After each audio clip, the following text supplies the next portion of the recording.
Bonjour tout le monde.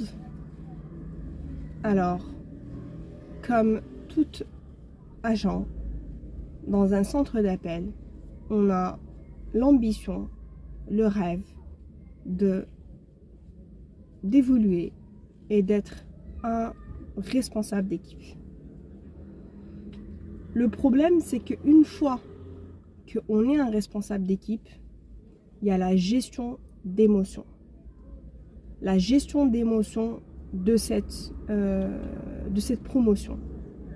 Il y a beaucoup de choses qui se mélangent dans nos têtes, dans notre cœur, et on n'arrive plus à savoir comment gérer cette situation. Premièrement, j'avais envie d'une évolution pour plusieurs raisons. Soit parce que, voilà, j'ai envie d'être, entre parenthèses, le chef, soit forcément une carrière, et encore une augmentation de salaire. Alors, ce qui se passe, c'est que une fois que j'ai évolué, mes collègues qui étaient juste à côté de moi, ils sont jaloux. Pourquoi lui? Pourquoi elle? Pourquoi c'est pas moi? Je m'y connais mieux que lui. Je suis bon agent que lui. Je fais plus de chiffres que lui, etc. Ce qu'ils ne savent pas, ces personnes-là, c'est que l'évolution d'un agent à un superviseur ou à un chef d'équipe n'a rien à voir avec les résultats de la télévente ou alors de la prise de rendez-vous. Donc, il y a pas mal de choses qui rentrent en jeu dans le management. Mais vos collègues, ils voient que vous ne méritez pas ce poste, mais c'est eux qui le méritent. Et maintenant, c'est les bateaux dans les roues. Les bâtons dans les roues. Ils vont vous mettre les bâtons dans les roues. Ils vont essayer de vous intimider. Ils vont essayer de vous dire non. Ils vont essayer en tout cas de vous mettre dans des situations difficiles afin que qu'on montre à tout le monde que vous n'êtes pas la bonne personne et que c'est lui la bonne personne. Ou, il faut savoir que ces personnes-là, ils ne le font pas forcément exprès. Donc, c'est parce que, voilà, c'est un truc inné en nous, entre parenthèses, c'est de la jalousie. Et donc, ils ne le font pas forcément exprès, ce qu'ils font. Mais ils le font. Maintenant, comment gérer cette jalousie? Comment gérer ces émotions? Comment gérer tout ça? Il y a plusieurs choses. Première des choses, il faut bien respirer, on va dire. Bien respirer. Première des choses. Deuxième des choses, il faut que vos collègues comprennent que vous n'êtes pas là contre eux. Donc, dans un premier temps, je dis bien dans un premier temps, vous allez continuer à être cette même amie ou ce même collègue qu'auparavant. Je le dis bien dans un premier temps parce que par la suite, il y a des étapes. Quand on évolue, il y a des étapes dans l'évolution pour qu'à un moment donné, vous allez devoir vous disassocier de vos collègues.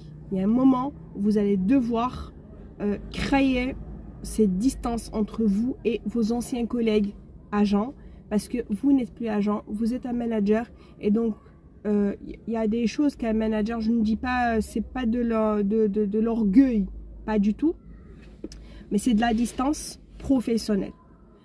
Alors, comme vous le voyez, je pense dans les centres, et je parle plutôt des centres structurés, vous voyez que généralement les managers, ils côtoient pas les agents. C'est pas par orgueil, pas du tout, mais c'est une distance professionnelle. Je vais peut-être à un moment donné parler de la distance professionnelle. Qu'est-ce que c'est la distance professionnelle et pourquoi la distance professionnelle? Donc je disais bien qu'il faut dans un premier temps qu'il n'y ait pas cette distance-là. Il faut garder cette même proximité que vous aviez auparavant et que qu'ils ne ressentent pas un instant que vous êtes leur ennemi, mais plutôt que vous êtes leur ami. Ça c'est de 1. Et maintenir ce cap-là pendant un certain temps. Après, donc ça c'est première étape. Deuxième étape, vous allez découvrir votre métier, votre vrai métier. Vous allez commencer à découvrir votre vrai métier. Vous allez devoir, oublier, ignorer le regard des autres et vous concentrer sur votre travail. Ce qui est sûr, la première semaine est très compliquée en termes de gestion d'émotions. Vous avez la première semaine, voire le premier mois, c'est un peu compliqué. Mais vous allez voir que aussitôt, si vous saviez bien gérer vos stress, vous savez gérer votre relation avec vos collègues, tout se passera bien. Donc, toute personne qui a évolué, bon courage à vous.